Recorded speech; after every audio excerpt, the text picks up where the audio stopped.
Hello, everyone, and welcome to another episode of the Perfect RIA podcast. I am your host, Matthew Jarvis, and with me today is none other than the legend himself, Michael Kitces. Michael, how are you today? I'm doing well, Matthew. How are you? I'm doing good. Michael, I have to confess, as you probably know, the first thing that comes up whenever your name comes up in casual conversation is, does Michael ever sleep? Which you assure us that you do. I do like actually because I'm very into like data and numbers and such, so and which includes the measure itself. So like I've got a Fitbit. I actually track my sleeping. Like I really do sleep. It's not quite 8 hours. It's about 7 hours a night. But like yes, I really do sleep. Now I'll admit like there's a lot of work, play with the kids, and sleep. Like I don't have the most robust social life these days. Something's got to give a little, but yes, like I really do sleep. I've just gotten pretty good at getting a lot into my day. Well, and I know that's a fun one to joke about with advisors, right? When Michael doesn't sleep, the takeaway I always have is the amount of intentionality that has to go on, right? You have the same 24 hours that every advisor does, whether it's Yes. an advisor working with 40 clients or yourself running multiple rapidly growing company with dozens, hundreds of employees all over the place. So the level of intentionality that must exist in your life is got to be off the charts. It's very true. I kind of started down that road, I guess 5 or 6 years ago, reading Greg McCune's Essentialism, which if no one's read it, Oh like yeah. fantastic book to read. And so he has this wonderful quote that I may slightly bastardize, but something to the effect of the difference between successful people and very successful people is that very successful people say no to almost everything. They say no more often, and that brings the intentionality to say, like, what are the few things I'm going to do that really have the maximal drive, the maximal impact, the maximal reach to do and accomplish whatever I'm going to do. And I have spent a lot of time over the past several years kind of living that journey of yes, there's a lot of stuff I do, probably slightly more than what most rational human beings would do, but like candid that pales in comparison to how many things I say no to so that I can be as intentional as possible about the few things I say yes to and how I allocate my time to them. And so I spend a lot and even down to how I plan my year, how I plan my months, how I plan my calendar every week, all built around am I really making sure that I'm allocating time in the most maximal ways and directions so that I can do the stuff that I do and be present for all the stuff that I want to be present for. I I'm almost embarrassed to admit this, Michael, but it had never occurred to me that you must have an endless list of things you have said no to, right? It's sort of from the outside, it looks like, well, Michael's doing everything, right? He's got all these things going. He's speaking at these conferences. And I'm embarrassed to admit this, it had never occurred to me that you must have a list 100 times as long of things you say, no, I can't also do that. Yeah, well, honestly, for me, it comes twofold. A, like, I am one of those visiony types. So, like, oh my God, I mean, I've got, an idea for like another 15 businesses after the, 6 or 7 I've already got. So, yes, just internally driven. Like, the brain's always it's just part of how I'm wired. Like, I look at the world and see the gaps and not in a negative way, but like, hey, no one's doing that thing. Someone should do that thing. Like the world would be better if someone did that thing. So I'm going to find some people. We're going to go do that thing. So I get a lot of that because it's just how my brain is wired. But there is a phenomenon as well, and I mean, I lived it over my career. It's sort of one of the unfair realities of what happens as businesses start growing and gain some size and momentum is as your business grows and gains size and momentum, you get more known for what you do. And when you get more known for what you do, people start reaching out more to say like, hey, I'd love to do this thing. I'd love to work with you on this thing. We should partner on this thing. We should, tackle this new opportunity. And, I'm like, I still remember back, like I look at some of the opportunities we get now and I'm like, I really wish you called me like 10 years ago when I was That's right. really struggling to get going. And it really would have been helpful to have some of these opportunities. And now this is coming in. I'm like, yeah, I really can't do this on top of everything else. But I would have loved to do this if you had called me when I actually needed opportunity. And just there is this sort of weird unfairness that a lot of the time some better opportunities come once you've already gained momentum when you don't quote need it quite as much as maybe you do early on, but that does create an interesting challenge for anybody that's spent some time actually growing and scaling up their firm, which is the more Mhm. you grow and have some compounding success, the more opportunities come. And if you're not careful, you say yes, the more opportunities that are coming, and you actually lose the focus on all the things that made you successful in the first place. And Yeah. it actually slows you down. McCune actually writes about this as well. He calls it the paradox of success, that the focus we often have because there ain't nothing else going on at the beginning that like lets you get traction with your business eventually brings more opportunities. And if you don't say no to a lot of them, you take advantage Mhm. of so many of the opportunities, you lose all the things that made you successful in the first place, and your growth flatlines, and suddenly you lose that Uh, momentum. That's an incredible insight, Michael. And I think, as again, as an outsider, it's easy to look and say, "Well, I get why that makes sense to you, Michael." But one of the things we want to talk about today is even for a solo advisor, right? Even for an advisor, one person, two people, three people, a small team, Yeah. you still have to say no to a lot of things. Even if that a lot of things is how much time am I going to spend reading the Wall Street Journal, or it's how am I going to do the things I say yes to? How do I do them with intentionality? How do I do them efficiently? Even in Yes. what we might call a small firm. Well, absolutely. I mean, so I launched our platform in 2008. And for the first basically 10 years, again, in sort of that spirit of intentionality, like I was very intentional in keeping our Kitces platform small. I found some business partners, created some related businesses. That's where New Planner Recruiting and XY Pine Network and Advice Pay and some of the others came from. But like that Kitces.com platform was very tight for almost the entirety of the first 10 years. It was myself and like a virtual assistant right hand person who came with me on that journey, and a handful of contractors. And that was it. And it was only in 2019 that I even made the decision to say, okay, I'm actually ready to make like what we're doing on the Kitces platform bigger. I spent a long time saying I didn't want to make it bigger because then I'd have to manage people. And I did managing people in the first decade of my career, not my strengths. I'm like, I don't want to do that. Uh, Read Gino Wickman's Rocket Fuel, realized like I don't have Mhm. to do that. I can find a managing director whose job is to do that, COO. So I hired that COO. Everybody reports to her. She reports to me. I have one direct report. Made my life easier if you're growing and scaling the business. But for the first 10 years, like I was a highly leveraged solo practitioner. Like I by Yeah. Yeah. intentional design, that's what I wanted the business to look like. And it meant I had to be super careful about what I said yes to and what I said no to. And frankly, like I was decently good at that for 5 years, and I was really bad at that for 2 or 3 years as more growth came and more opportunity came. And it started burying me around 2015, and I went through 2 or 3 years of changing the systems and structures that I have around myself to try to unbury myself from what I'd done to myself by taking on too many things, because the flywheel started getting going and all these cool opportunities started coming. I'm like, well, that sounds cool. I want to do that. That sounds cool. I want to do that. And also, I was like, Oh I'm yeah. working 70 hours a week and this is not healthy. And so I've gotten that number down now. But like that's where I'd gotten about 2015, 2016, because I kept the intentionality of being solo. I liked that structure. I'm so like I Oh love yeah. the what, The what we can do as freedom, the solo flexibility. practitioners. Yeah. Uh but like my no filter was not a good no filter. Mm. And Well, that's and awesome. in essence, Uh, yeah. I what I didn't realize is that as your business grows and evolves, whether you want to grow multi-person businesses or staying solo, you need some kind of filter that says, how do I determine if this is a good opportunity for me? A client, a partnership, a relationship, whatever it is, like it comes at us from a lot of different directions. And if you don't get clear on what your filter is, eventually you overload and overcapacity yourself.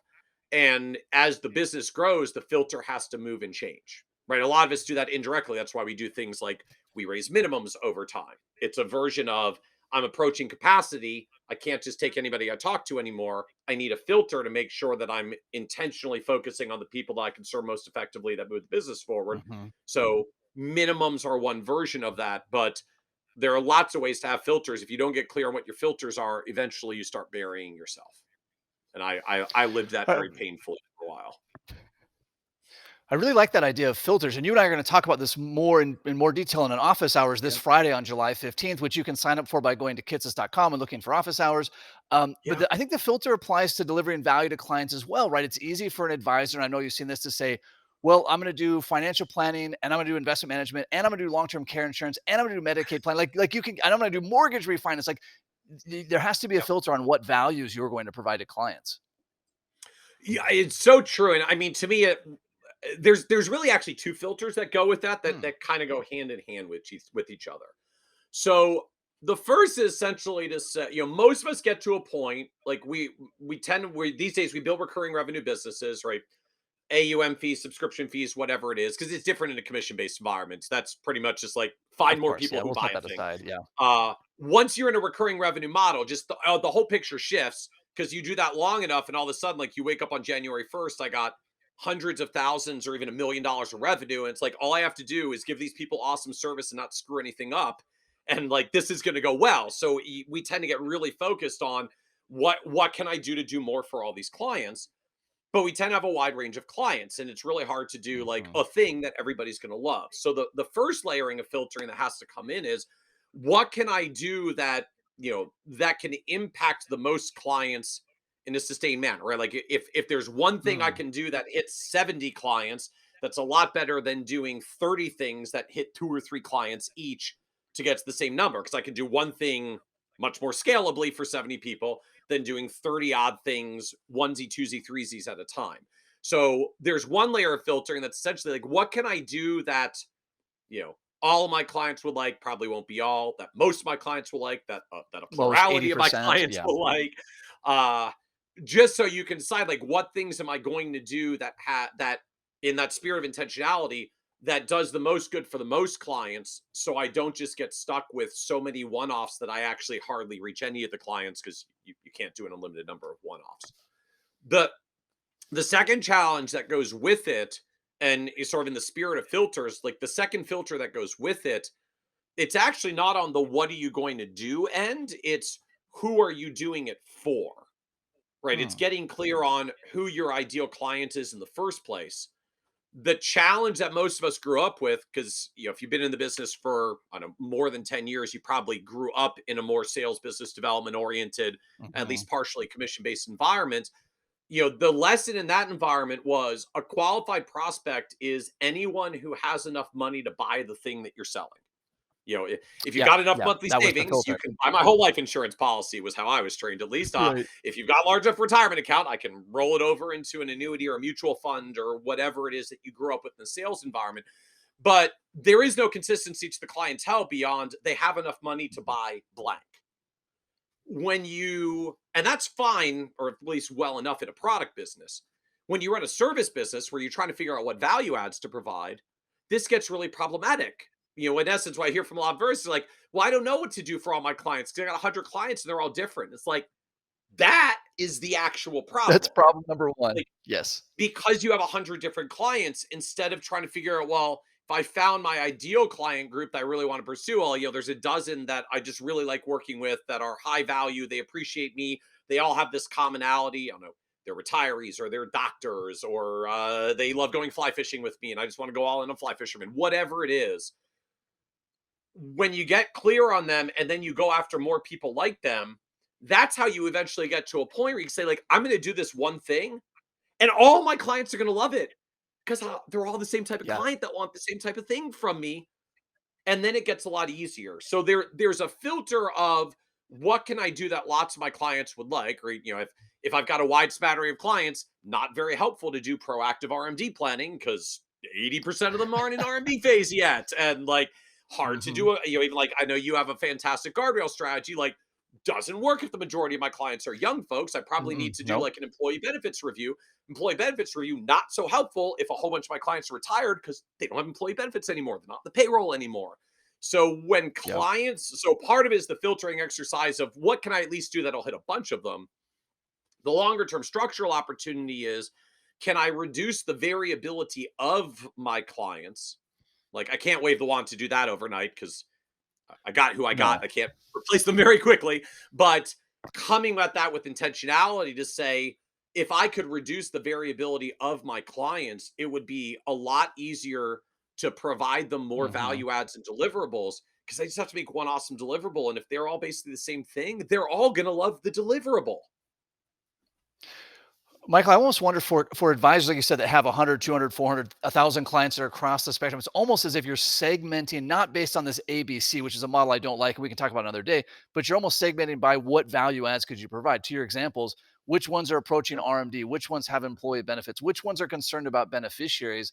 And again, like you said, the polarity of polar, I can't even say the word, a group of them at once. You can say, Yeah. great, I'm going to go to all of these people with a beneficiary review, and I'm going to go to this group with an employee Yeah. benefits review, and I'm going to go to this group. What you're not going to do, what's not scalable, is to say, well, I'll just go through each 100 clients one at a time and I'll find a value add for each one. You'll run out of days in the year before you get through the end of the list. Well, and to me, it is interesting a segmenting exercise. And yeah, we can have the whole segmenting ABC conversation another day. But so just conceptually, like the reason so let's say I've got 100 clients, make the math easy. Like the Easy math. reason I do Yep. an ABC segmentation is I'm essentially saying I can only do so many value adds for so many clients. So one way to apply a filter to say which ones am I going to reach is I'm going to try to reach the plurality of the revenue. And the easiest way to reach the plurality of the Sure. revenue when most of us kind of have an 80-10, 80-20 thing going on, bulk of the Hmm. profits comes from a small number of clients. Essentially, like, I'm going to carve off my top 10 or 20% of my clients because it's only 10 or 20% of the people, but it might be 30, 50, 80% of the revenue or profits. I'm Right. going to focus my value adds there. Like it's a way to determine sort of a plurality effect. The problem though because my top 10 or 20 clients might all be different people with different things, right? Like I Yep. start drilling down my top 10 clients. Like I got an executive at a company, I got two business owners, I got a high income doc as a solo practice, I got three retirees, I got this person that's doing a liquidity event. And like, what can I do for all of them? The answer is like basically not much aside from have a really No. rocking high-end client appreciation event because at least they all maybe sort of like fancy high-end things like that's what we end out with is the value add because I can't find any other commonality aside from they're really affluent and then we try to come up with a thing affluent people will like. And another way to look at it from the segmentation and like I love how you frame that is if I start segmenting them differently, my executives, my business owners, my Hmm. retirees, my W 2 employee clients will give you a different kind of segmentation. And it will look different depending on your practice. Like someone's going to do that and realize, like, well, wow, almost 50% of my revenue is small business owners. And someone's going to look at it and say, well, wow, like 70% of my revenue is retirees. And like someone will find a different segmentation. And it might not be all your biggest clients, but it'll Hmm. be a critical mass of clients and revenue that says I could do one thing for this segment and actually serve more revenue, be more value added to a larger segment more efficiently because I can do one thing that's awesome for them and actually reach far more than just going after the top 10 or 20% by revenue or assets or a clients alone. So I mean it's all still Sure. built around like Sure. how do you set the filter to figure out where you're focusing your resources. But I agree, like there's a powerful framing when you start saying, what if my filter isn't just amount of dollars because it's really hard to Hmm. find the common value add for them and you filter and segment by other means that let you get to ways to do one thing that would impact a lot of them. And if you just start segmenting that way and sit down and look at your practice, like you'll see at some point, like here's where most of my clients and revenue are. Like I'm going to make a value Hmm. add right there first. But I love that approach. And of course, there are a few value adds I think that would work across the board, right? Beneficiary review, Roth conversions. You just had an article. Well, when we're recording this back in June, you had an article on the Kitces website about Roth conversions. That's a discussion you can have across the board. Estate planning is a discussion. Risk management's a discussion you can have across the board. But again, I like that Yep. idea. Let's segment this. And I don't mean this episode to just be a teaser for our Friday office hours together. But as you segment those and you say, great, this group of doctors, they could all benefit from this value add. Cool. How do I deliver that 20 times in a repeatable way that's delivering massive value to each one? I think that's kind of the crux of some of this as we go through it. Yeah. I mean, at some point you get down to like, what is the value add? Like, what's the thing I'm going to do? And I think part of the distinction I would make as well in thinking about this Hmm. because I think you said it well. Like, look, there's a range of things that applies to almost everyone, right? insurance reviews, estate reviews, a lot of that. And like, look, and I'm a big fan of those as well. But here's the mindset shift that I would give a little Mhm. bit is those are still largely time and service based things. Like I can say, Yeah. hey, this fall surge meetings, I'm going to do an insurance review for every client. And like that's cool. I'm a fan of it. We can do it. There's some Mhm. systematizing you Yep. get if you know you got insurance review coming up for every client.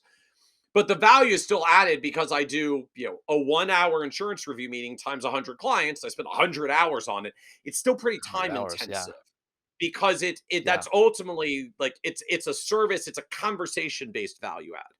And Mhm. I mean, at the end of the day, we have to have conversations with There's a clients and place for meaningful it for sure. conversations. Yep. Like I don't want to belittle conversations at all. No, no, no. But when we frame our value adds around, well, I could have another meeting about blank and talk about blank, we're still back in what's largely a very limited scalability effect Mhm. because it is 100% reliant on me sitting across from the clients and having this conversation. And heaven forbid I find a planning opportunity, then I'm going to follow up on that. There's more conversations and work to do.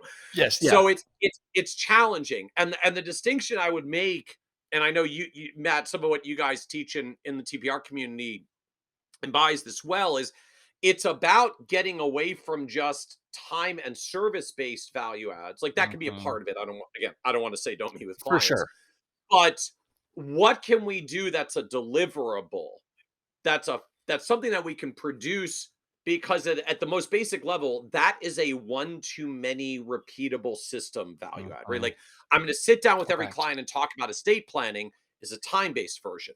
I'm going to make a Mhm. beneficiary review form that extracts the beneficiary designations out of custodian, puts them onto a report, sends it out to every client. That's an entirely technology systems thing. I can train my staff to do that. Like as an advisor, I don't have to spend any time on that once we build the Yep. system. Yep. That now is instead of saying I'm going to have 100 estate planning conversations and spend 100 hours, that is I'm going to spend a couple hours with my team building the system. They're going to spend some hours sending that out, although their time is more cost effective for me from a business end. Of course. And now I get to do 100 touches to 100 clients without spending 100 hours in meetings. I'll spend a couple hours in meetings with whoever calls and says like, "Oh my Of god, we got to course. change these." And we'll engage the planning opportunity from there.